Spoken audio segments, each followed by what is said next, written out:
আসসালামু আলাইকুম। অনেকদিন পরে মাঠে যাচ্ছি গরুর জন্য ঘাস কাটার জন্য। যদিও সচরাচর যাওয়া হয় না, কিন্তু আজকে একটু সময় পেয়েছি এবং আমার বাবাও বাড়ি নেই, সেজন্য আমাকে যেতে হবে গরুর জন্য ঘাস কাটার জন্য। তবে বেশি দূরও নয়, বাড়ির পাশেই ওই যে দেখতে পাচ্ছেন গাছগুলো, সেই গাছগুলো কাটার জন্য যাইতেছি। তবে এই সিজনটা আসলে আসলে গরুর ঘাসের একটু ঝামেলা হয়, কারণ গরুর ঘাস পাওয়া যায় না খুব, যদিও জমিতে এরকম ঘাস করতে হয়। আর এটা হচ্ছে আমাদের বাড়ির পাশের আমার এক দাদাই ঘাস ক্ষেতটা করেছে। যদিও তৃতীয় পর্যায়ে ঘাস কাটা চলছে এখন, কারণ দ্বিতীয় পর্যায়ে যখন ঘাস কাটা হচ্ছিল তখন আসলে পানিতে সব তলিয়ে গেছিল।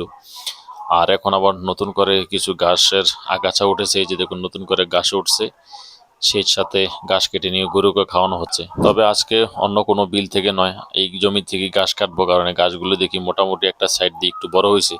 তবে আমি যে দিক দিয়ে গাছগুলো কাটতেছি, এই গাছগুলো আবার কিনেছি আমার ওই দাদার থেকে। ওনারও গরু আছে, কিন্তু উনি একটা গরু ওনার, সেজন্য এত গাছ প্রয়োজন হয় না।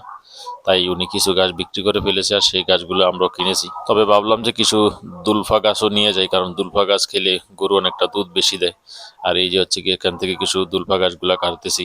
আর এটাও অন্য কারোর ক্ষেত নয়, এটা হচ্ছে আমরা যে ভুট্টা ক্ষেত করেছিলাম, সেই ভুট্টা ক্ষেতটা এখন পানি জমে সেখানে আগাছার সাথে কিছু ঘাস হয়েছে, আর সেগুলো কাটতেছি এখন। আসলে গরু বাছুর পাললে ঘাসের খুব প্রয়োজন হয়, কারণ গরু সবসময় ঘাস পছন্দ করে, আর গরুকে ঘাস দিলে শরীরের গঠনও ভালো থাকে। তবে ষাঁড় গরু থাকলে আপনার ঘাস বেশি না দিলেও চলে, কিন্তু গাভীকে বেশি কাঁচা ঘাস দিতে হয়, কারণ গাভী কাঁচা ঘাস খেলে প্রচুর দুধ দেয়।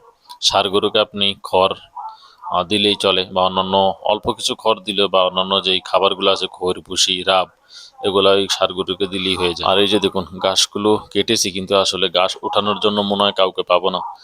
তাই নিজে নিজে ভাবছি যে অল্প অল্প করে ঘাস নিয়ে এক জায়গায় রাখবো, পরে একটা দড়ি দিয়ে বেঁধে নিয়ে যাব। তো অবশেষে গাছগুলো কেটে ফেললাম, এখন কিভাবে নেব চিন্তা করতেছি।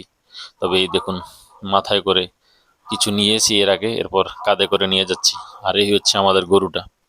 তবে বেশ মোটা তাজা আসলে। যখন আমাদের বাড়িতে আনছিল এই গরুটা অনেক চিকুনা ছিল, তবে মাশাল্লাহ গরুটা খুব শান্তশিষ্ট, এবং এটার বাছুরটাও দেখতে অনেকটা সুন্দর। আর এখান থেকে কিছু ঘাস নিয়ে আমাদের ওই যে ওই বড় গরু ঘরে কিছু ছাগল আছে, যে ছাগলকে দেওয়ার জন্য যাইতেছি আসলে। তবে ছাগল আবার একটু ঝামেলা করে, অনেক ডাকাডাকি করে, এই যে দেখছেন ছাগল। আর এই ছাগলগুলোকে সবসময় আমরা পাতা খেতে দিই, কিন্তু মাঝে মাঝে ঘাসও খেতে দিই। তবে এতদিন পাতা খাইছে, কিন্তু এখন আর কাঁঠাল গাছের পাতাও নাই, বা কাঠ গাছের পাতাও নাই, এখন কাঁচা ঘাস দিছি। আসলে একটা সময় ভালো জিনিস দিলে সব সময় ছাগল বা গরু যেটাই বলেন না কেন ওগুলাই খেতে চায়। আর এটা হচ্ছে আমাদের বড় ছাগল। আসলে এই বড় ছাগলটা কয়েকদিন আগে তার দুইটা বাচ্চা হয়েছিল, কিন্তু দুঃখজনক কারণ আসলে একটা বাচ্চা মারা গেছে। এই প্রচুর শীতের কারণে আসলে ঠান্ডা লেগে ছাগলটা মারা যায়। আর ওই দুইটা বাচ্চার একটা বাচ্চা হয়েছে, এইটা একটা তো মারা গেছে, আর আরেকটা হয়েছে এই যে এটা।